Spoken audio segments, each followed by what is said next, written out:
大家好，嚟到安播體育頻道，樂在南中講下 NBA。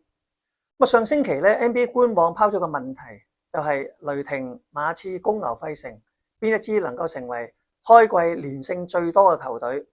咁當時咧，因為我覺得亞歷山大打得好啦，加上咧就 OKC 跟住嗰3場波咧比較係弱嘅，揀咗咧雷霆，啱喎。到今天為止咧，就雷霆係8戰全勝。咁其他球隊咧全部斷晒纜噶啦，咁包括費城啦、公牛、馬刺啦，贏4場贏5場就冇咗啦。咁我睇翻雷霆今年嘅表現咧，就發覺仲有一個好大嘅進步地方，就係打逆境波嘅能力。譬如好似佢哋對住洛杉磯快艇，哇，對面有夏登啊，有好多名將，上半場咧係輸13分，曾經啊，咁但係半場休息翻出嚟咧，雷霆調整嘅戰略，凍結夏登。跟住打一啲咧係叫做多人進攻嘅籃球，最後咧能夠咧係翻盤，贏對方咧係126對107，即係反勝19分。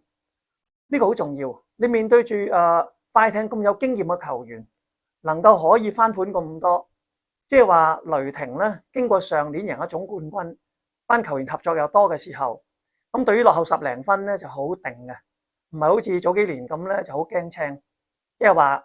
佢哋打逆境波嘅能力咧係提高咗。如果係咁咧，雷霆今年能夠衛冕總冠軍嘅機會又可以高啲。另外咧就每個禮拜我都希望揀一場大波，同大家就分析下，咁估下邊隊波嘅贏面係較高嚇。今個星期我揀嚟嘅咧就係今個禮拜六，就係11月8號啊，早上8點鐘，我哋好多人支持嘅波士頓賽爾特人作客對住奧蘭多魔術。咁就今朝咧，波士頓咧136比107咧係大勝華盛頓巫師，謝倫布朗攞咗35分，6人得分上雙，但我覺得巫師嘅實力咧係太弱啊，所以呢場嘅勝利咧就不足為奇嘅。咁至於喺琴日咧就魔術作客對鷹隊就輸波，咁但係咧雖然係輸啫，我仍然對佢好有信心。點解咧？第一，我哋去分析兩支球隊贏同輸嘅關鍵咧，不離係5個因素，好多人都知道噶啦。第一就係個人技術，即係話呢啲正選嘅實力啊，替補嘅能力係點樣啊。咁第二咧就係團體合作，包括攻守嘅戰術，同埋大家齊唔齊心，會唔會有啲係獨食怪，係唔分波俾人嘅。咁第三樣咧就係體能啦。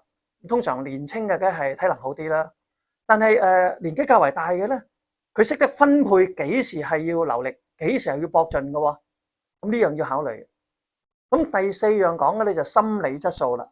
咁去關鍵時候，到底邊個能夠咧係射出致勝嘅一球咧？咁而第5咧最重要就係臨場發揮。喂，嗰日突然間你肚痛，好似公牛 Michael Jordan 啊，喺總決賽嗰場波食錯嘢肚屙，佢都攞30零分喎。咁仲有咧有啲波你好唔好運咧，掟上去入同唔入咧係一線之隔啫嘛。咁所以呢5個因素咧，我就諗完之後，我就發覺最大嘅分別咧就係兩邊嘅主將。咁波士頓嘅主將咧就係有謝倫布朗啦。咁因為 Tatum 咧就阿基里跟住撕裂，而家仲係康復當中，今季可唔可以打都未知嘅，冇咗佢爭好遠啦。咁另外波士頓嘅主將咧就係戴力維特。其實佢嗰陣時喺馬刺咧都只係2線球員，1線尾嘅啫。咁但係去到波士頓攞總冠軍嗰年咧，佢突然間個大爆發。今年咧暫時到而家，謝倫布朗同埋戴力維特兩個人得分嘅總數咧係不及對方魔術嘅狀元班基魯6尺10，仲有另一個德國嘅名將就係阿 Franz Wagner 阿細佬啊。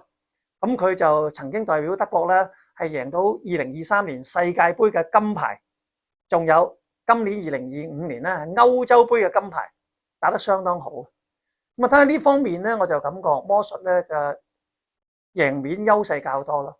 同埋魔術隊佢嘅替補就比較多人可以打，就唔計受傷嘅。譬如一個阿比恩啦，大家知道佢嘅3分波都係幾準下，同埋嗰個拼鬥之心咧好強。